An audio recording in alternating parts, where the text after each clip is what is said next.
Before the pyramids, before the pharaohs we remember, there was Narmer. He ruled over 5,000 years ago, uniting Upper and Lower Egypt into one kingdom. His victory is carved into the Narmer palette, a slab of stone showing him striking down his enemies while wearing both crowns of Egypt. But what few know is that Narmer may have been seen as a god long before his death. His name means fierce catfish, a symbol of strength and patience, traits Egyptians would later give their divine kings. Some say his tomb was buried beneath the earliest temple at Abydos, where Egypt's first dynasty began. Narmer wasn't just the first pharaoh, he was the spark that made Egypt eternal.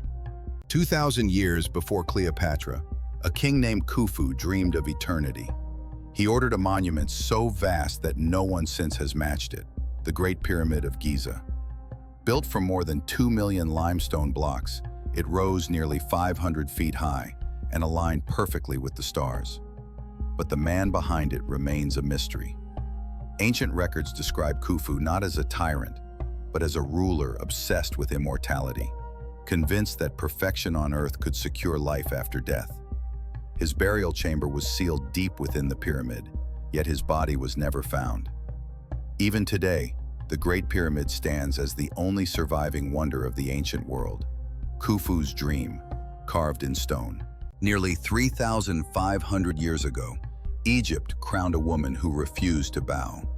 Her name was Hatshepsut, a queen who declared herself pharaoh and ruled as Egypt's king. She wore the false beard, the royal kilt, and claimed divine birth, saying Amun himself made her ruler of the Nile. Under her reign, Egypt thrived. Temples rose, trade routes reopened, and peace returned to the land. Yet her greatest act was not conquest, it was creation. She built the Temple of Deir el-Bahri, a monument carved into cliffs that still defy time. After her death, her name was chiseled from walls, her statues shattered, as if history itself tried to forget her.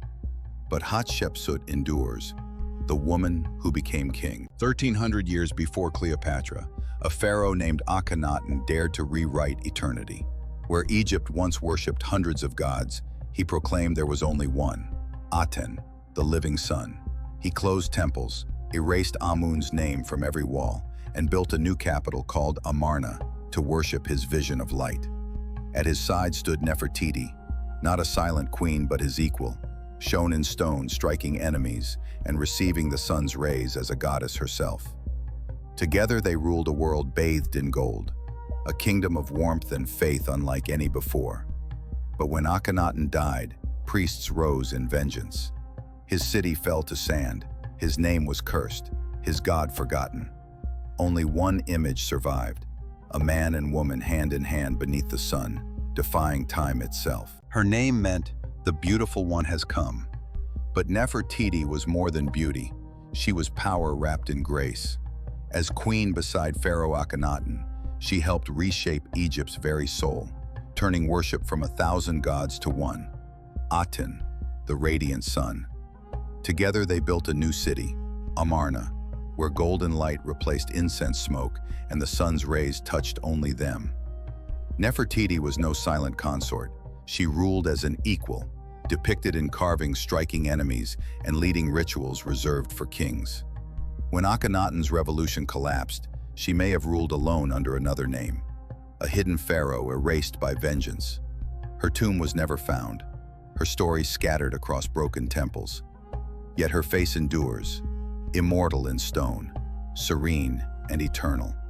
The queen who became the light of Egypt and never faded from its shadow. At only 9 years old, Tutankhamun inherited an Egypt divided by faith.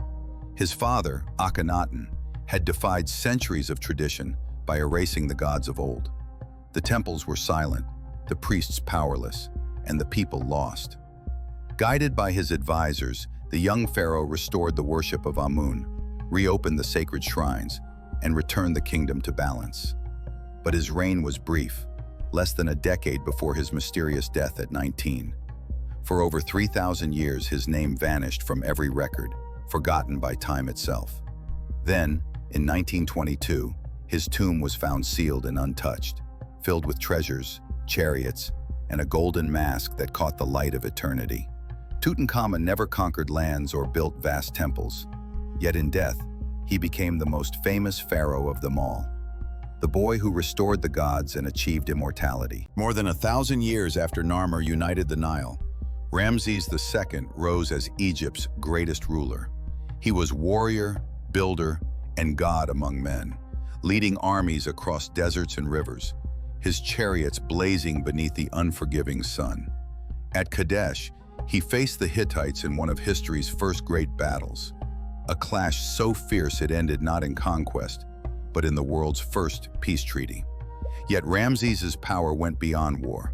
He built temples the size of mountains, carved his victories into cliffs, and raised colossal statues of himself from Abu Simbel to Thebes. His reign lasted 67 years, long enough to outlive his enemies, his wives, and his own legend. When he died, the people said Egypt itself had lost its heartbeat. Ramses did not rule an empire, he became one.